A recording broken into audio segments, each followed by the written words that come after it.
J'étais invitée à une soirée déguisée sur le thème du futur. Du coup, je suis allée chercher de l'inspiration sur internet. J'ai tapé vêtements du futur et j'ai vu. Je me suis crue dans un film de science-fiction. Alors j'ai tapé robe science-fiction et j'ai vu ça. Dans ma tête, j'ai pensé ça. Faute de résultats concluants, je me suis plutôt tournée vers le maquillage. J'ai cherché le maquillage du futur et j'ai vu ça.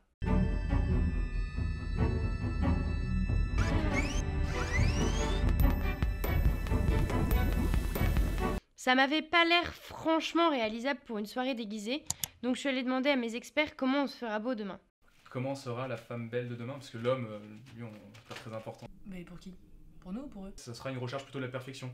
Parce que c'est normal. Tous les gens seront beaux parce que ça partira de l'intérieur. Alors moi je pense qu'il y aura encore de la beauté naturelle. Si demain il faudra avoir les cheveux rouges et les dents jaunes. Alors ça j'achète par contre. Il y a une normalisation des critères. D'abord ils sont pas les mêmes en fonction des pays, mais à travers le temps ils ont tellement évolué. Aujourd'hui on n'est pas beau pareil partout. L'histoire nous dit que ça change systématiquement. Si tu regardes les critères dans la Grèce antique, on était sur des gens un peu potelés, qui est des bons vivants.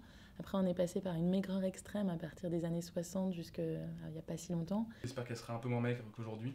Et maintenant, on est dans le fit, où il faut être healthy, donc t'es mince, mais t'es musclé, t'es sportif. Je pense que ça va rester, honnêtement. Il y aura des gens qui seront des trendsetters qui vont dire ça c'est beau. Pour moi, la véritable beauté, elle part du cœur. Le maquillage, c'est un univers qui est encore à part entière parce que c'est plus onirique. Il n'y a pas 36 manières de se maquiller non plus, quoi. Mais si... L'espèce de masque qu'on met et qui maquille instantanément, ça claque. Dans 100 ans, peut-être qu'on aura même juste t'as besoin de passer dans quelque chose et hop. Je sais pas, il y aura quelque chose avec le numérique. Des visages photoshopés à mort. Il y aura des produits qui nous permettront de changer de couleur de peau. Et peut-être de couleur d'yeux. Parce qu'on est dans cette beauté personnalisable et gadget qui doit être connectée. Je pense qu'au-delà de se maquiller, on va arriver à de la chirurgie esthétique. Non. Moi je suis trop chaud, j'adore ça. Oh non, c'est trop pour les filles. Sans doute. Bah peut-être, à part mon père. Il a le droit de se maquiller, non? Oui, ils le font déjà. Un homme sur deux utilise déjà une crème pour le visage. Après, dans 50 ans, honnêtement, je pense vraiment qu'il y aura une utilisation cosmétique au sens maquillage qui sera beaucoup plus poussée. Surtout qu'on est dans cette lancée du jeunisme. Mais pas pour les enfants. Et comme les hommes ont besoin de rester jeunes et assez pimpants pour le travail, ben, je pense qu'ils vont utiliser de plus en plus de cosmétiques. C'est très joli un homme avec les yeux faits. La métrosexualité va se développer. Pourquoi les hommes ne se maquilleraient pas et les femmes si? Ou alors à ce moment-là, tout le monde se maquille, mais tu te dis c'est là où la relation homme-femme est peut-être un petit peu encore arriérée. Et mettre du maquillage, je me maquille. Je pense pas que ça tend vers la créativité finalement. On va tendre vers l'uniformisation. Ah, les vêtements à mémoire de forme, quel bonheur, je les imagine déjà.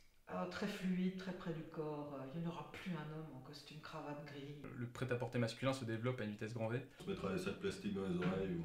Je pense qu'elle sera très dénudée. Waouh, le mec, il était perché. Franchement, Kim Kardashian est habillée comme un sac et pourtant il y a des millions de personnes qui s'habillent comme elle. N'empêche que voilà, ça élimine déjà des barrières, tu vois. Mais c'est peut-être pas une mauvaise chose. Je pense pas qu'on aura de bouleversement à part sur tout ce qui est vêtements hyper connectés. Et avec l'intention, on aura une robe de fée. Mais moi ça me plaît beaucoup. Hein. Du spray et du coup le vêtement te recouvre automatiquement ou des vêtements qui réagissent à tes humeurs et qui changent. Si t'es de bonne humeur, il va refléter ton ressenti. Une mode plus facile, ça serait bien. Des vêtements où t'es bien dedans. Des chaussures où tu dévisses le talon et t'es en ballerine. Des chaussures qui se déplacent toutes seules, quoi. C'est pas fashion du tout. Et ce qui rejoint d'ailleurs un peu tout cet aspect du culte du corps. C'est trop nul les miroirs. Soit ça sera des vêtements moulants, soit ça sera des dénudés. C'est un petit peu voyeuriste à la limite, je sais pas si c'est une mode que je souhaite. Je le mets à la poubelle au pire. Bon, je savais toujours pas comment me faire belle pour ma soirée, mais j'avais des idées pour les 100 ans à venir. Meanwhile, your bitches wanna kiss my. All y'all niggas wanna get like me. All y'all